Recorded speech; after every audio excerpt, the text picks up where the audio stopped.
bem, amigos telespectadores, amigas telespectadoras, na edição de hoje nós temos várias entrevistas e informações importantíssimas. Nos primeiros blocos, a gente mostra a nova estreia do Universo Cultural da Matilde, de São Caetano do Sul, a Companhia da Matilde, que nesta quinta-feira, às 3 horas da tarde, tem uma estreia com ensaio aberto, gratuito ao público, de Troilo e Cressida, mais uma peça de William Shakespeare, que faz parte do projeto Shakespeare 39, desenvolvida pelo meu amigo Eric Busoni. A gente entrevista a diretora Beth Dorgan, entrevista o próprio Eric, mostra cenas do ensaio, não é da peça ainda. A peça vai ter mais cenário, figurinos, um acabamento, mas só para vocês terem ideia desse trabalho maravilhoso da Companhia da Matilde. Ainda neste programa, a gente apresenta uma assinatura de convênio, um protocolo de intenções entre o SEMASA, o Serviço Municipal de Saneamento Ambiental de Santo André, e a Universidade Federal do ABC, para um trabalho de pesquisa fantástico. Vocês vão ver aí informações importantes. E ainda neste programa a gente continua cuidando de alguns aspectos, porque na semana passada, na Festa da Maçã, São Joaquim recebeu a ilustre visita do Papa do Vinho, o italiano Angelo Gaia. A gente fala um pouquinho dessa visita de Angelo Gaia a São Joaquim e fala de uma exposição de mosaico que tem uma artista aqui de Santo André, hein? A Cristina Passaretti, que apresenta o seu trabalho de mosaico na Galeria de Arte da Vila Francione. Para terminar o programa, eu cito um show que vai acontecer no Los Molinos, aqui no Ipiranga, perto do Museu do Ipiranga, na rua Vasconcelos Drummond, nesta sexta-feira à noite, um show de dança flamenca, ao lado, é claro, daquela paella maravilhosa. Ou seja, tem informações para todos os gostos que eu tenho certeza que você vai curtir. Antes de começar a entrevista com a Beth Dorgan, que dirige a peça Troilo e Cressida, a gente vai para um rápido intervalo comercial e na volta, assim, fala desse espetáculo da Companhia da Matilde.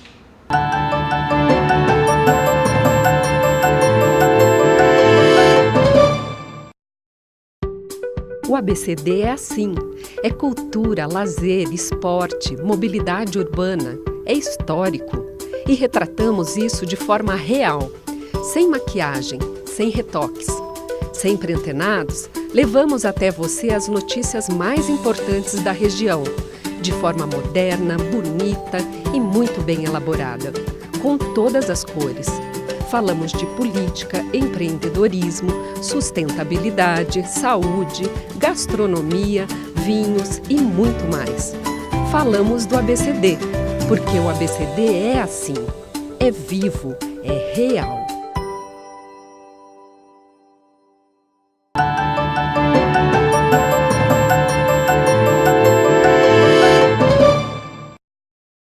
Bem, amigos telespectadores do programa Joaquim Alessi, hoje eu tenho a honra e a satisfação de visitar pela primeira vez, olha que eu já falei tanto da Companhia da Matilde em São Caetano do Sul, a gente já falou da estreia de Ricardo III, a gente já falou dos Cavaleiros de Verona, mas eu nunca tinha vindo aqui.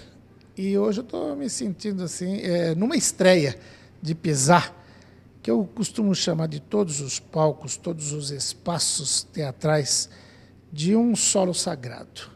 E tenho a honra e a satisfação de ser recebido logo aqui na minha chegada pela Beth Dorgan, diretora de teatro, que está dirigindo, a gente já viu uns pedacinhos aí, uma passagem, daqui a pouco vocês vão ver um pouquinho. Troilo e Cressida. Isso faz parte do projeto Shakespeare 39, que o meu amigo Eric Busoni teve a ousadia de lançar.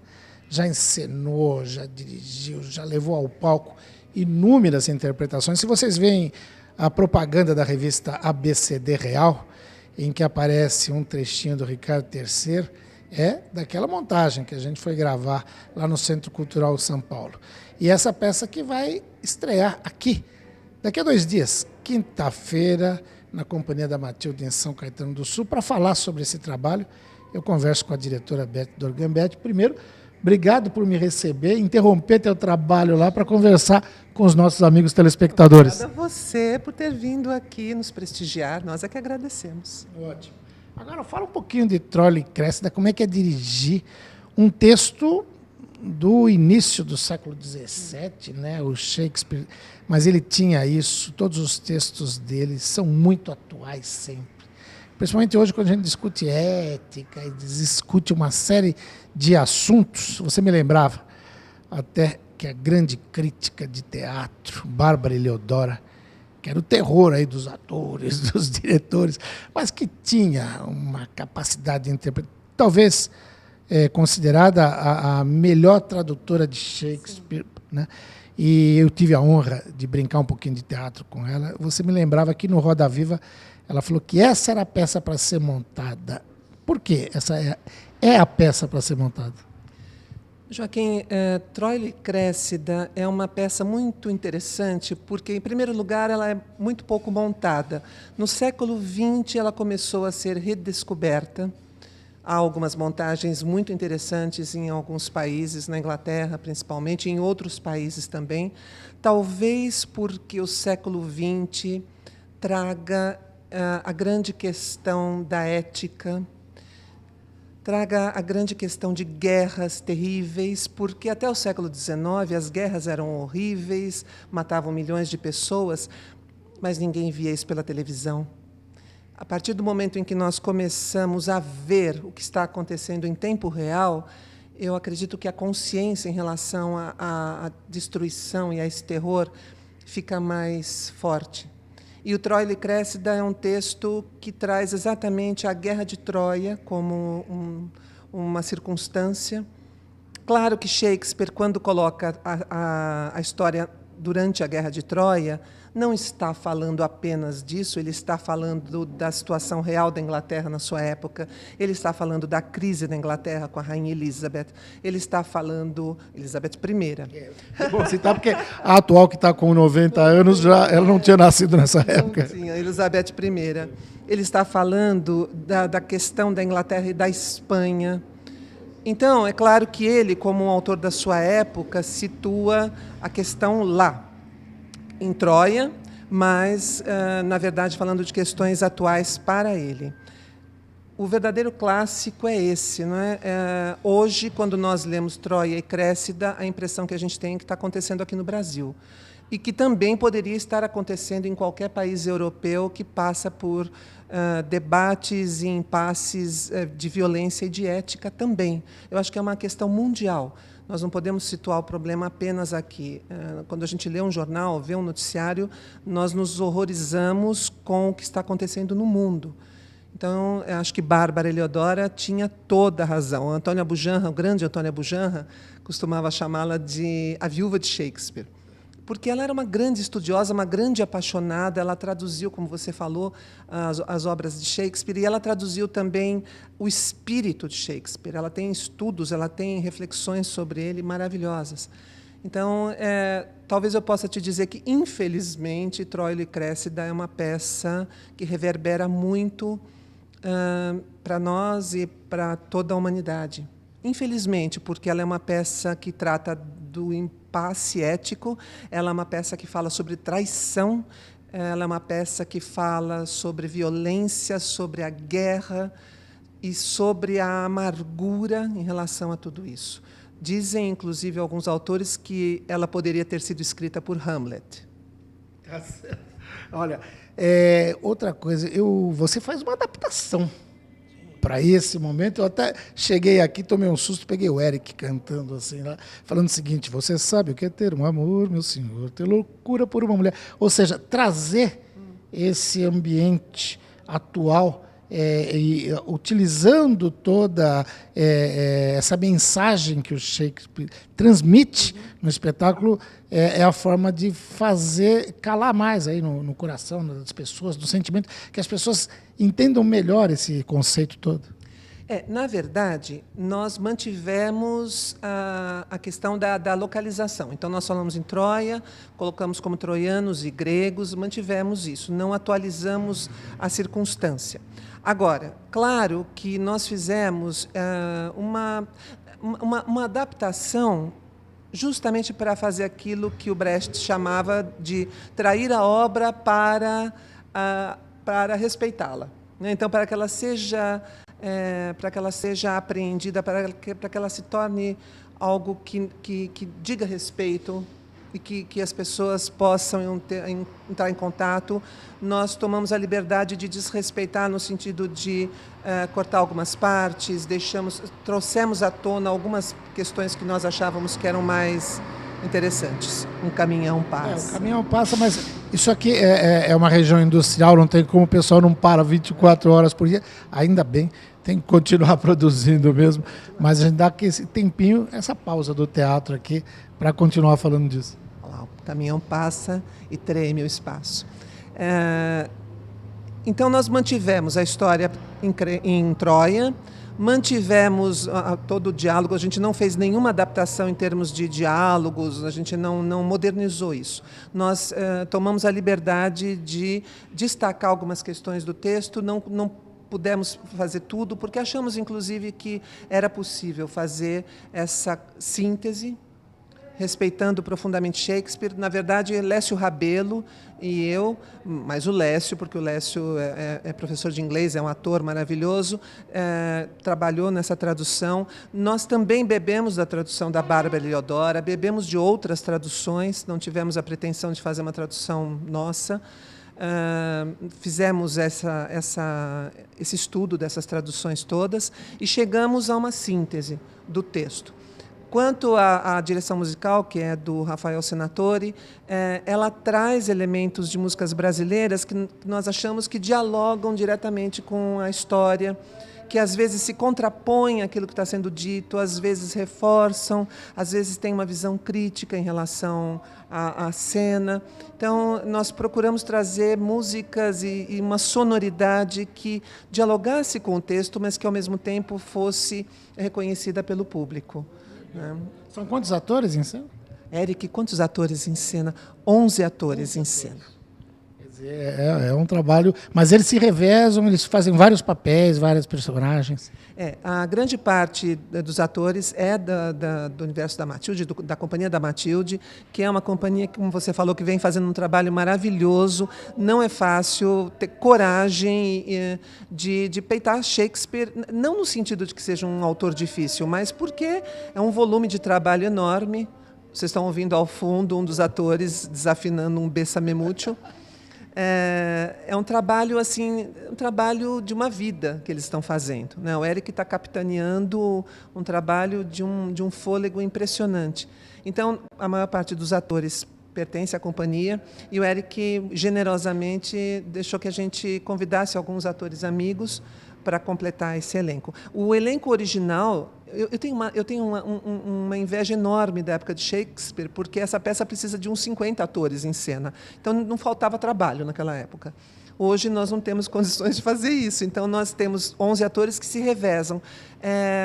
Quando vocês vierem assistir, a gente espera que vocês venham, verão que é um cenário que lembra um picadeiro de circo. Então, nós deixamos claro que é um jogo, que é um espaço lúdico, um espaço de jogo, e isso permite que os atores se revezem, né, nos papéis, e fica claro para o público que eles podem, ora, estar em Troia, ora, no acampamento grego. Nós procuramos deixar esse jogo claro, mas é uma forma lúdica de abordar a história, permitindo, assim, que a gente tenha uma dinâmica maior durante o espetáculo. Ótimo. Eu ficaria aqui mais um tempão conversando, mas eu sei que você tem que voltar para a direção desse ensaio aí geral. Você falou que o pessoal vem assistir. Daqui a pouco o Eric Busoni vai falar, vai dar o serviço. Mas é quinta-feira agora, 9 horas da noite, é isso, Eric? 3 da tarde. Quinta, 3 da tarde, e depois aqui no Espaço Matilde. Mas o Eric vai falar, vai dar os detalhes. Fala, Beth. Não, só para encerrar, agradecendo mais uma vez a oportunidade, eu queria dizer o seguinte. Eu queria agradecer ao Éric e a Companhia da Matilde, porque eu sou originalmente atriz, eu sou uma atriz. Se você me perguntar qual é a sua profissão, eu sou atriz. Aí o Eric, eu não sei se por muita generosidade ou se porque é maluco mesmo, ele resolveu me convidar. Muito porque eu venho de uma formação da Escola de Arte Dramática, mas também num trabalho com palhaço, que eu acho que é uma linguagem que é muito, muito útil e muito rica para qualquer ator. Então, eu queria deixar aqui o meu agradecimento ao Eric, agradecimento à Companhia da Matilde por ter confiado numa atriz. E queria dizer também que esse trabalho, apesar de ter uma direção assinada, na verdade é um trabalho de uma equipe maravilhosa, de 11 atores, jogadores, de iluminação, de cenário, de música, de figurino da Cláudia Shapira. Tudo dialoga, tudo faz parte do jogo. Então, não é uma direção que vem com uma concepção pronta, mas é um trabalho de um coletivo apaixonado. Ótimo, já estou com água na boca, não vou perder essa estreia por nada. E depois a gente vai ver em São Paulo também, que eu já sei que tem estreia marcada para o Sérgio Cardoso, que é um grande palco também, que merece abrigar esse trabalho. Beth, muito obrigado pela entrevista e sucesso aí. Muito obrigada a você. A gente espera vocês aqui. Na quinta-feira é um espetáculo que se caracteriza como um ensaio aberto. E é muito interessante se vocês vierem, porque, inclusive, depois vocês podem sugerir, dar um retorno para a gente. É um momento de experimentar mesmo o espetáculo com o público. E a gente vai ficar muito feliz se vocês vierem assistir. Obrigada. Ótimo. Beth Dorgan conversou com você. A gente vai para um rapidíssimo intervalo comercial. Na volta, eu converso com o Eric Busoni. Até já.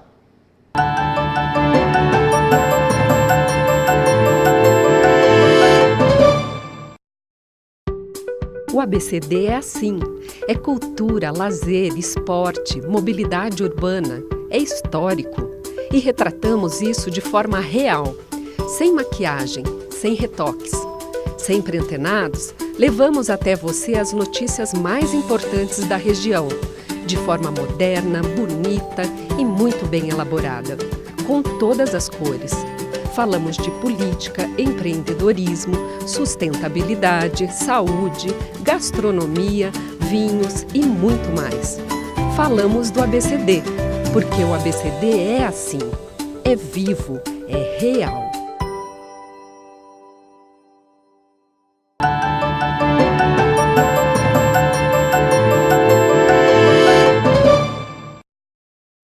Muito bem, amigos telespectadores, amigas telespectadoras, como eu disse, promessa é dívida. Está aqui o Eric Busoni do Universo Cultural da Matilde, de São Caetano do Sul. Nossa, eu lembro da entrevista que a gente fez na estreia do Ricardo III. Caio Carvalho, né? Chico Carvalho. Eu sempre falo, tem um Caio Carvalho, mas é o Chico Carvalho também. Uma atriz maravilhosa que aparece no nosso comercial. Quem que é mesmo? Maiara Magri. Maiara Magri. Era o comecinho disso aí, mas já foram várias peças das 39 do projeto Shakespeare. 39, essa aqui é a qual? Essa é a terceira. Terceira. A gente estreou em 2013 lá no Centro Cultural São Paulo, onde você esteve, em 2013. Em 2015 estreamos Os Dois Cavaleiros de Verona. Que, aliás, eu adorei, foi assistir no João Caetano. Morri de rir, me diverti. O Eric estava impagável naquela peça. Não, o elenco todo, né? E agora Troilo e Cressida, que é um outro desafio, né? Exatamente, agora estamos com Troilo e Cressida. A proposta é de montar as 39 peças do Shakespeare nos próximos 10 anos. Eu acho que vai demorar um pouquinho mais, na verdade, mas estamos aí na batalha. A gente começou com um drama histórico, Ricardo III, depois com uma comédia, Os Dois Cavaleiros de Verona, e agora com uma peça que eles chamam de Problem Play, que é uma comédia problemática, que eles dizem, que é o espetáculo Troilo e Cressida, que foi pouquíssimo montado pelo mundo, e aí a gente lançou esse desafio de trazê-lo agora para o Brasil. Então a gente estreia aqui, faremos 2 ensaios abertos. Nesta quinta e sexta. Isso, nesta quinta e sexta-feira, às 15 horas, durante a tarde, e sábado e domingo à noite, às 20 horas, gratuito. Venham.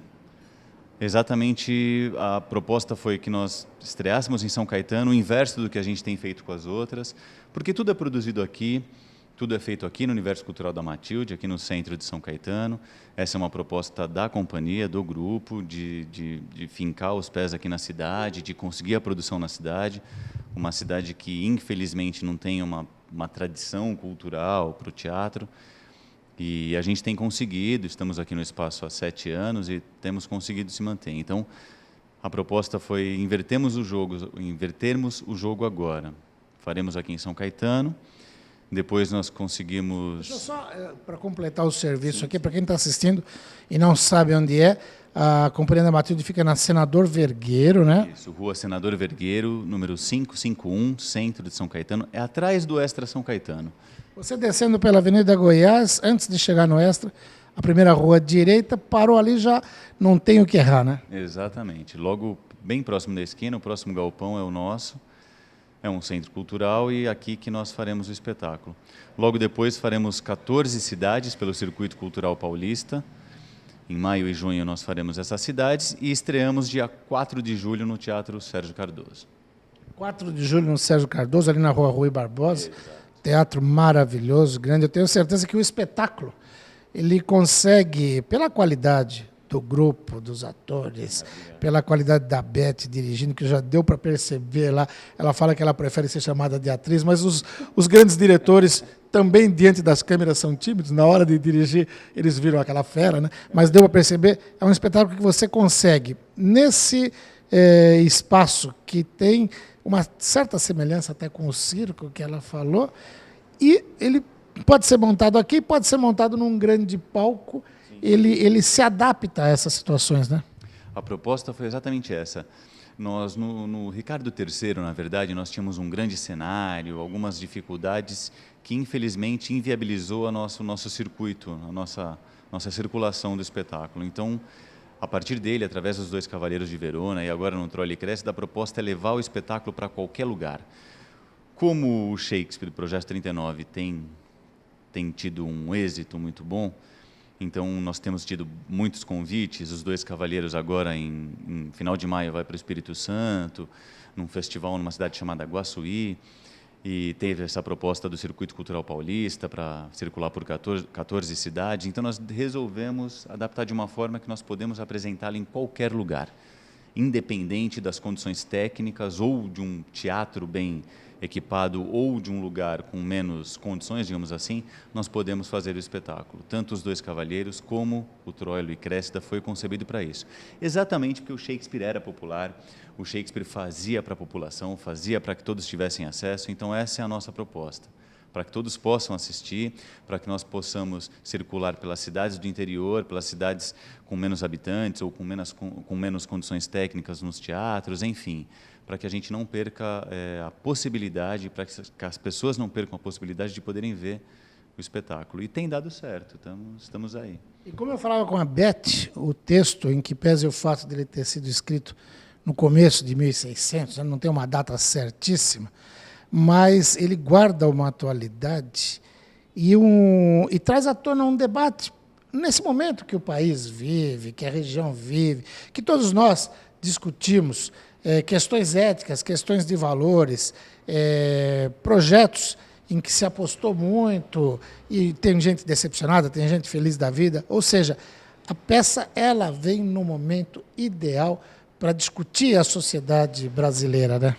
Exatamente. Como a Beth disse, a grande estudiosa, a Bárbara Eleodora, relatou numa entrevista dela que este seria o espetáculo para o momento do país. E é impressionante. Tem um texto do personagem chamado Ulisses, que quem faz é o Rodrigo Scarpelli, que é impressionante como ele está atual. É impressionante como ouvir aquilo para a gente é mágico. O espetáculo questiona diversas ações, questiona a ética, a moral nos que detêm o poder, e é exatamente o que a gente debate hoje, né? A ética e a moral dessas pessoas que direcionam, né? que dão as diretrizes do país, e o espetáculo faz exatamente isso. O espetáculo durante uma guerra, durante a Guerra de Troia, o espetáculo se passa durante a Guerra de Troia, exatamente no 7º ano da guerra, dizem que a guerra durou 10 anos, no 7º ano, num momento de trégua, de paz, o espetáculo acontece. E existem, então, as manipulações, os jogos que os que os detentores daquele poder, né, que os generais, tanto de Troia como da Grécia, desenvolviam ali. E é impressionante como se assemelha com o que acontece hoje. Então, quando eu li, eu fiquei abismado. Falei, não é possível, eu acho que eu não entendi. Não é possível que naquela época ele já questionava essa falta de moral, essa falta da ética, do comprometimento, do compromisso, do pertencimento, né, com o país, porque a partir do momento que você faz o que você faz, o que eles fazem com o país é porque eles não têm pertencimento algum, né, com a nação. Então, é impressionante. Se eu fosse vocês, eu não perderia. Eu também não, e eu não vou perder. Aliás, como a própria Beth citava, além do Shakespeare, citava também o Bertolt Brecht. Sim. Há pouco tempo a gente mostrou, quer dizer, há pouco tempo já faz mais de um ano, mas a estreia de Galileu Galilei, com a Denise Fraga, com o meu amigo Ari França, esse pessoal todo. Aí você pega um texto do Brecht também, embora ele seja muito posterior ao texto do Shakespeare, né? Já 400 anos depois, alguma coisa assim, 300 anos depois, mas ele também mostra no Galileu, sim, quando o Galileu discute, e aliás, quando o Galileu renega a teoria dele para poder sair vivo da Inquisição, né? E ninguém entende nada, mas aí era uma discussão também ética e moral sobre as descobertas, ou seja, o grande teatro é esse teatro, né? É esse teatro que se propõe até quando apresenta uma grande comédia, que eu falo, a gente sai rindo dos Cavaleiros de Verona, a gente sai rindo, tenho certeza que vai ter muitas cenas engraçadíssimas no Troll e Cressida, mas você sai rindo, um riso inteligente, um riso que te faz pensar, poxa vida, mas espera aí, será que eu não tenho que rever alguns conceitos, alguns valores, meu modo de ser? Porque também não é só a gente esperar do governante, não. Tá em cada cidadão fazer a sua revolução no seu comportamento, não é, Eric? Exatamente, exatamente. E essa é a nossa função, eu acho que essa é a função do artista. Eu vivo dizendo, em algumas discussões que a gente é convidado, e em algumas universidades, inclusive, que a impressão que eu tenho é que hoje, infelizmente, o artista deixou de ser um formador de opinião para ser um vendedor de plantão. É o que eu sinto às vezes. Eu não estou generalizando, mas, para mim, a grande maioria dos artistas, infelizmente, estão atrás de grandes campanhas, de grandes emissoras, e eu não tenho nada contra isso, mas eu acho que a função do artista também é plantar uma sementinha ali, né? Desenvolver um espetáculo, ou um quadro, ou uma fotografia, ou um grande espetáculo de dança, ou uma música que te deixa indagando, te deixa pensando ali, questionando, poxa, será que é isso mesmo, né? A tua existência, como você se comporta, as suas ações, né? Você disse do riso. Vocês me desculpem, mas eu assisti a votação no domingo e eu tinha vontade em diversos momentos de rir. Aquilo era como se fosse, né? Enfim. Não é que ele era um riso triste, né? Exato, exato. Era um riso que me incomodava.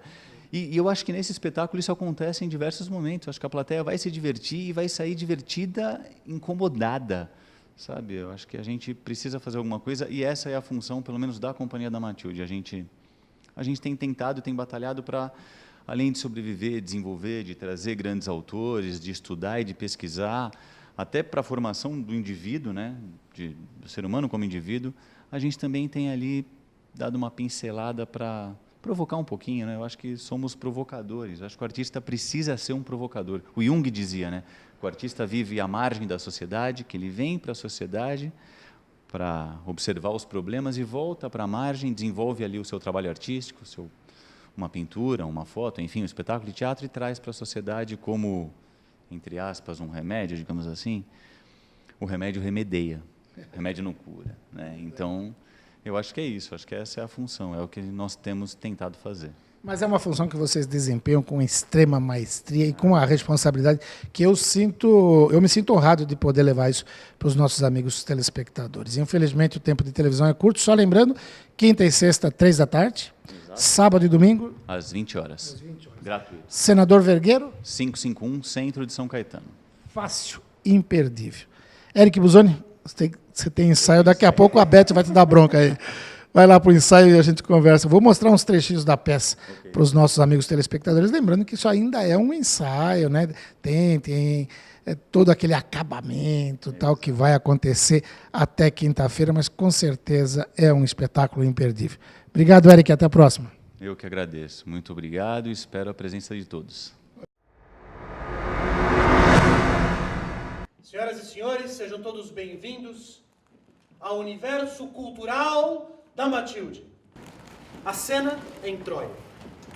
Desde as ilhas gregas, os príncipes orgulhosos conduziram seus navios, carregados de ministros e armamentos, para a guerra cruel. 69 chefes velejaram da Baía Ateniense até a Frígia. Todos eles fizeram um juramento de saquear e destruir Troia, que guarda em seus muros a raptada Helena. Chame meu escudeiro, quero desarmar-me. Não luto fora dos muros de Troia, se tenho em meu íntimo um combate tão cruel. Que sigam para o campo de batalha os troianos que dominam seus corações, porque o meu já não me pertence. Mas não termina nunca essa bobagem. Os gregos são fortes, além de fortes são hábeis, além de hábeis são cruéis, além de cruéis são valentes. E quanto a mim, Pândaro, eu sou mais fraco que a lágrima de uma mulher, eu sou mais dócil do que o sono, sou menos valente do que uma virgem à noite. Eu sou menos hábil do que uma criança, Pândaro. Pra mim chega disso. Chega! Eu não me meto e não faço mais nada. Quem quer comer pão tem que esperar que esteja pronto. E eu não esperei? Esperou. Mas não esperou que separasse o joio do trigo. E eu não esperei? Sim. Mas tem que esperar o fermento, ó, crescer. Eu continuei esperando. O fermento. Mas para fazer o pão, você precisa sovar a massa, fazer o pão, colocar ele no forno e esperar esfriar para não queimar os lábios. Mas até a paciência, Pândaro, se é que é uma deusa. Amor, amor, amor. Nació de ti, nació de mí, de la esperanza.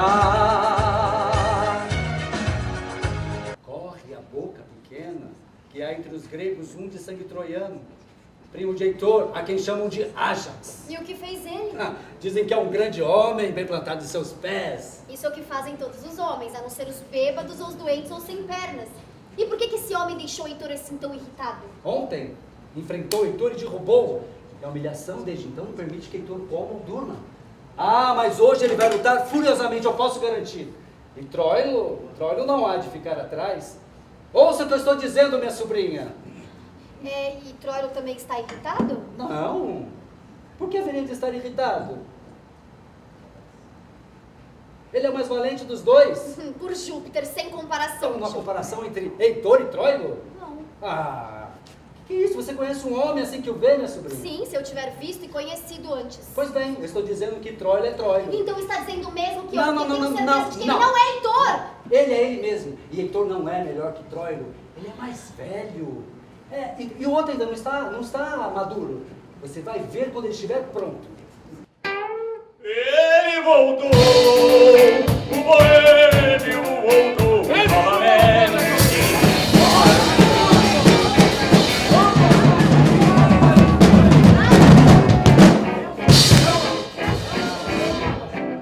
Príncipes! Que moléstia os deixou assim tão pálidos? As vastas promessas que faz a esperança em todos os empreendimentos começados aqui na terra nunca são realizados em todo o seu esplendor. Desastres e fracassos nascem nas veias das mais nobres ações. Não é novidade para nós que, apesar dos nossos cálculos, estamos aquém do nosso alvo e que os muros de Troia resistem após 7 anos de assédio. Toda a ação vivida antes dessa nos trouxe fracassos, desvios e desastres. Então, por que meus príncipes chamam de vergonha o que são apenas provações que manda Zeus para pôr à prova a persistência humana?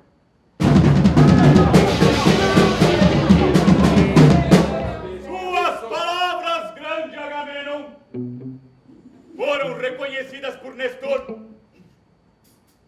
Para desenvolvê-las com todo o respeito que é devido ao seu trono divino. É nas provas do acaso que o homem é testado. No mar calmo. Quantas barquinhas ousam velejar e até navegam com as de porte mais nobre? Mas quando o vento do norte resolve se irritar, o que se vê é o casco forte, abrindo caminho através das montanhas líquidas.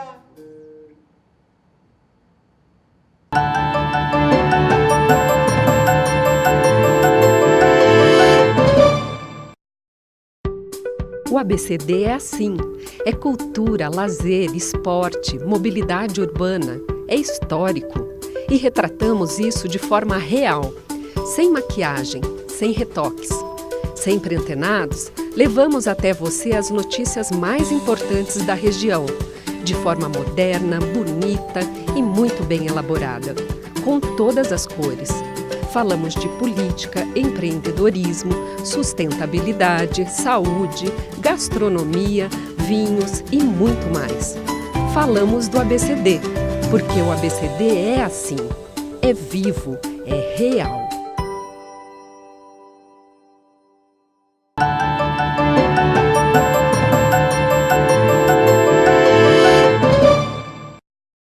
E nesse bloco vocês vão ver a assinatura de um protocolo de intenções firmado entre o Serviço Municipal de Saneamento Ambiental de Santo André, o SEMASA, e a Universidade Federal do ABC.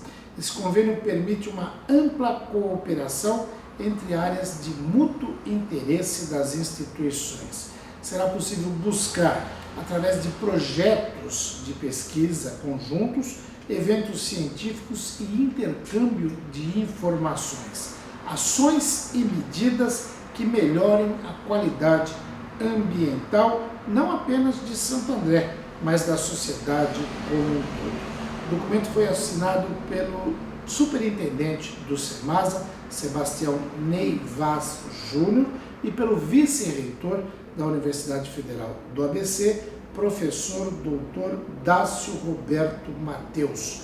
Eles conversam com a repórter Mariângela Deviene neste programa e falam a respeito desse convênio, desse protocolo de intenções.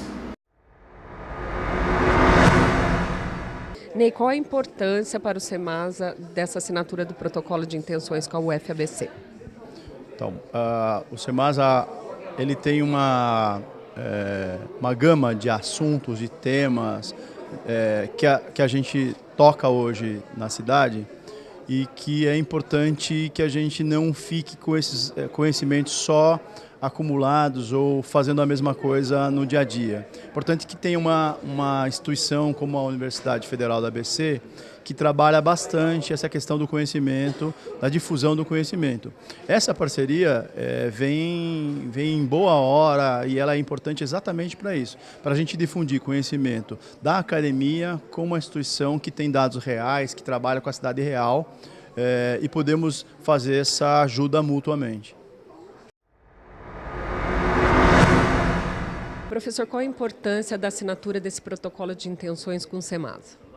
Bem, primeiro a gente fica muito feliz de ver a assinatura do protocolo se concretizando e eu vejo que a importância para nós da universidade é possibilitar essa aproximação, eu diria mais do que aproximação, esse laço estreito e efetivo das atividades da Universidade Federal do ABC e do SEMASA nas 3 linhas de ação que nós temos, né?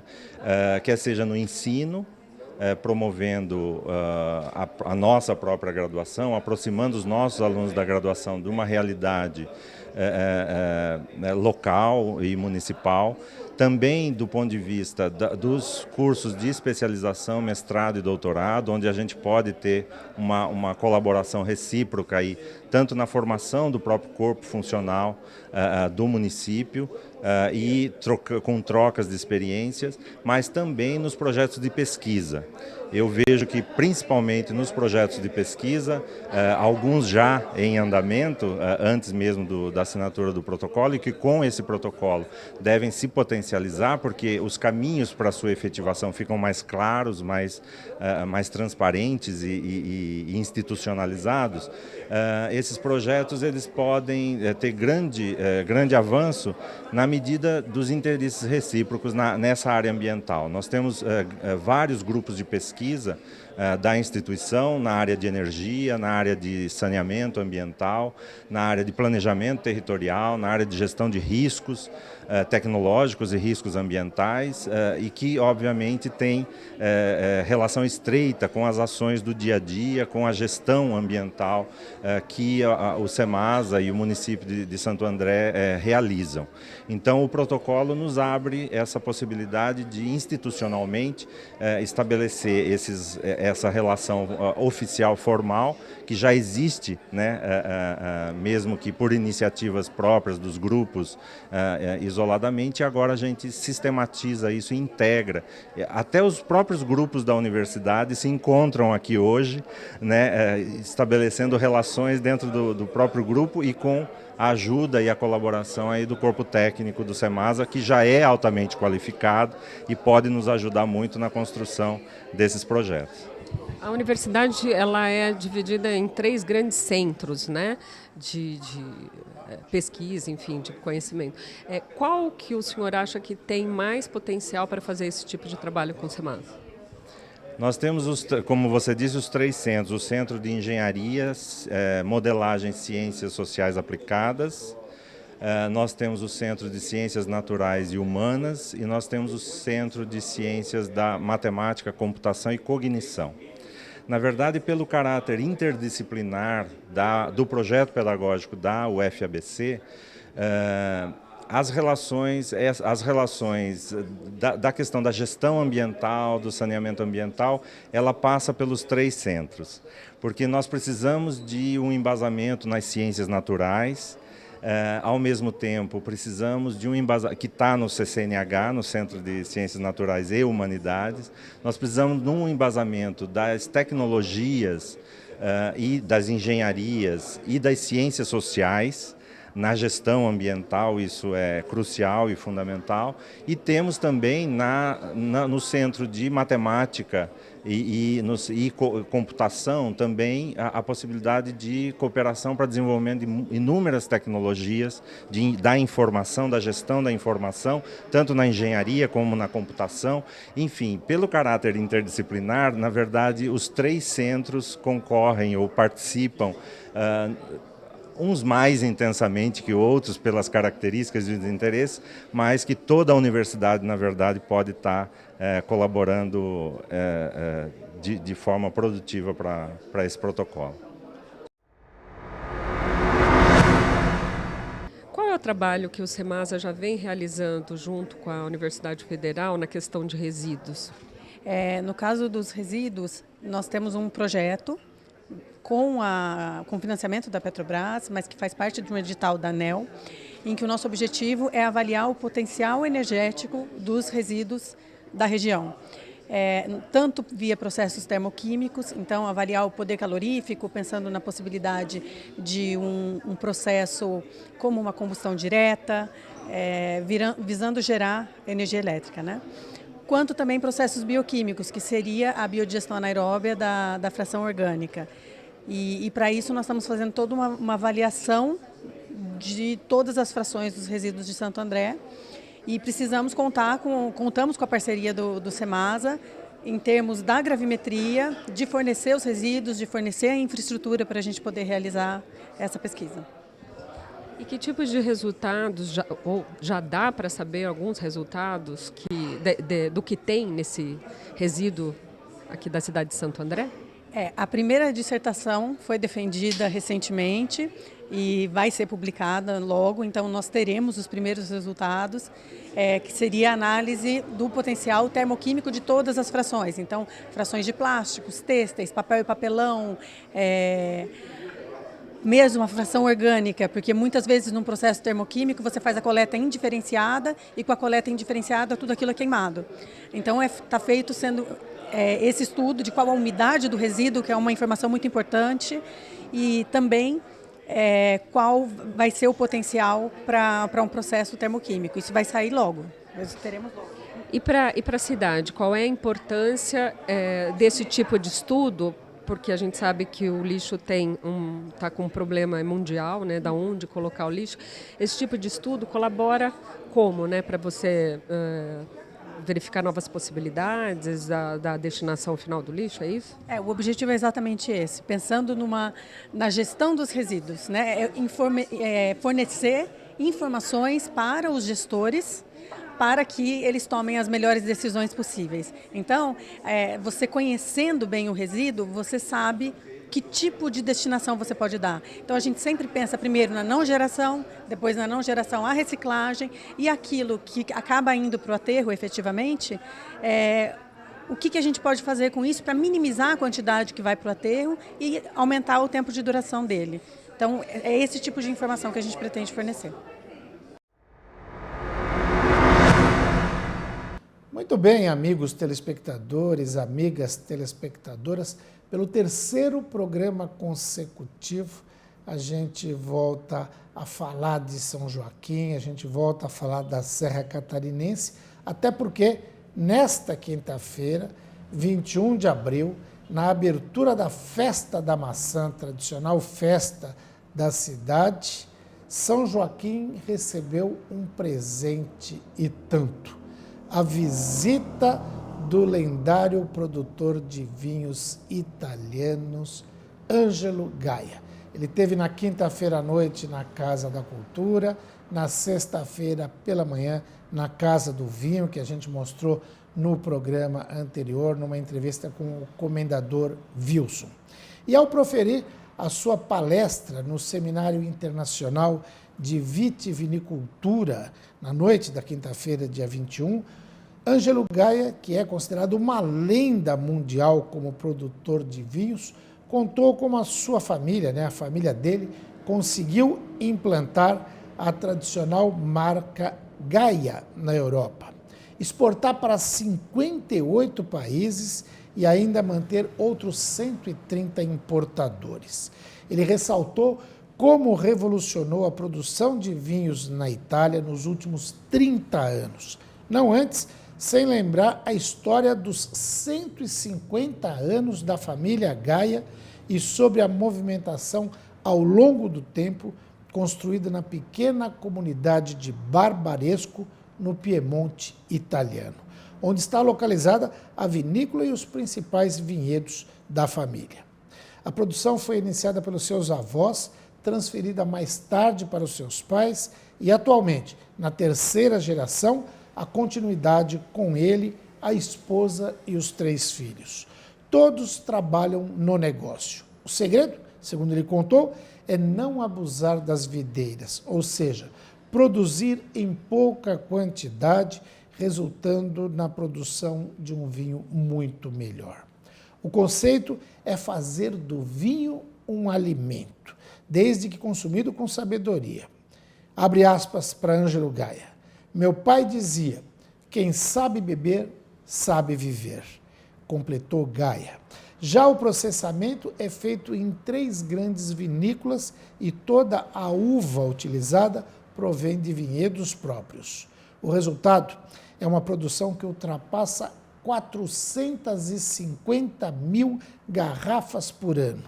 Este, o princípio que marca os 150 anos da vinícola Ângelo Gaia, da vinícola de Ângelo Gaia, o mais premiado produtor de vinhos italiano, constantemente definidos como o Armani ou a Ferrari dos rótulos. A palestra com o italiano Ângelo Gaia foi um dos pontos altos dos eventos paralelos naqueles primeiros dias da 20ª Festa da Maçã e contou com um público seleto que lotou a Casa de Cultura.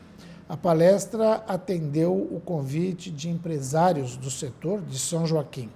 A missão dele foi também a de conhecer e provar vinhos finos de altitude produzidos no município. Vinhos sobre os quais nós voltaremos a falar nos próximos dias.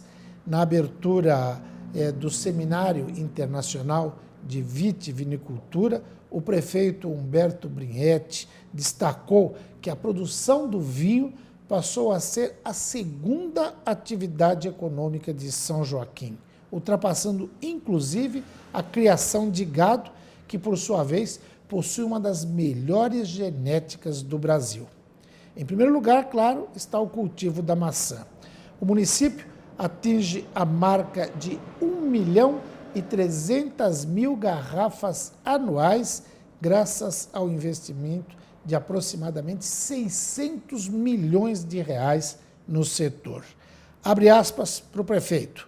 A partir disso, o vinho consolidou São Joaquim como um polo turístico o ano inteiro.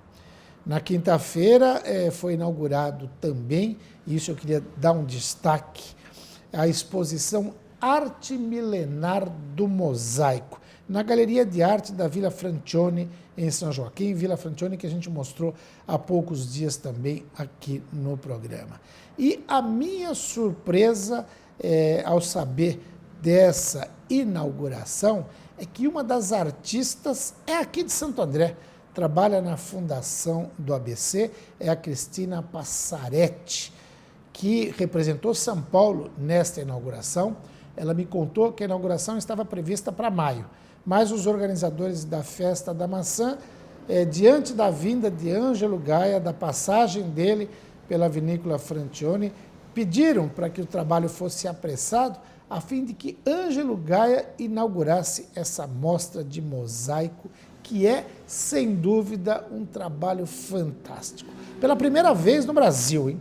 A exposição reuniu obras, e está reunindo ainda, obras realizadas por 4 dos 6 brasileiros que frequentaram a conceituada Escola Mosaicisti del Friuli de Spilimbergo, na Itália, que tem 94 anos de história na tradição de arte musiva. A Manas Bonetti, de Santa Catarina, a Cristina Passaretti, que eu já falei, aqui do ABC de São Paulo, a Marília de Souza Domingues, de Curitiba, ex-alunos daquela escola italiana, juntamente com o artista convidado Eric Nascimento, de Curitiba, compõem o grupo de mosaicistas desta mostra. Essa exposição ela conta com um acervo de 23 obras que permeiam o universo da arte musiva. Obras figurativas e abstratas, confeccionadas com diferentes materiais e técnicas, procuram revelar todo o fascínio que esta arte nos proporciona. Além disso, obras inéditas foram realizadas e revelam um pouco do encantador mundo do vinho. Vocês veem aí uma mão colhendo a uva no pé, um trabalho maravilhoso. Essa entrada é gratuita e a mostra ficará aberta até o final de junho na Galeria Espetacular da Vila Francione. Esse é mais um detalhe que eu queria mostrar no programa de hoje. Muito bem, amigos telespectadores, amigas telespectadores, e eu não poderia encerrar este programa sem citar um acontecimento agendado para esta sexta-feira, dia 29 de abril, à noite, a partir das 20 horas, 21 horas, não tem um horário fixo definido, porque o cidadão chega lá, vai comer a sua paella maravilhosa, vai tomar o seu vinho, a sua sangria, provar da sua sobremesa e depois se deleitar com um show de dança flamenca maravilhosa. Você já sabe, eu estou falando do Los Molinos, ali no Ipiranga, pertinho do Museu do Ipiranga, na rua Vasconcelos Drummond. O Los Molinos, do meu amigo Nonato, do meu amigo Zé Paulo Scalabrini, eles promovem toda a última sexta-feira do mês, e nessa não poderia ser diferente, um show espetacular. O show deste mês é o grupo Penha Flamenca, com Kelly Ribeiro e seus convidados. Vai ter a bailarina Kelly Ribeiro, claro, o cantor Henrique Espanha Júnior, a cantora Passo Doble Marta Sanches, o guitarrista Gabriel Soto. Um espetáculo para quem gosta de arte de uma forma geral, não necessariamente só da dança flamenga, não só da cultura espanhola. E, além de tudo, saborear aquela paella maravilhosa. E o meu amigo João Nonato disse que preparou uma surpresa para todos aqueles que fizerem as suas reservas lá no Los Molinos para acompanhar esse show, para se deliciar com a verdadeira culinária espanhola. A surpresa, é claro, não dá para falar aqui, aliás, eu nem sei, vou também ser surpreendido no Los Molinos, na rua Vasconcelos Drummond. Ainda dá tempo de fazer a sua reserva. Vai aparecer aí embaixo no seu vídeo o telefone para reserva, o site para você ter acesso a mais informações desse show que eu repito, imperdível. Eu já assisti a vários, já mostramos nesse programa outros shows, como vocês estão vendo aí nas imagens, shows do grupo Penha Flamenca com Kelly Ribeiro e seus convidados neste 29 de abril à noite no Los Molinos. Muito bem, amigos telespectadores, amigas telespectadoras, eu tenho certeza de que vocês curtiram cada bloco, cada entrevista, cada informação, cada prestação de serviços desta edição. Por isso, eu conto com a sua audiência no próximo programa. Até lá!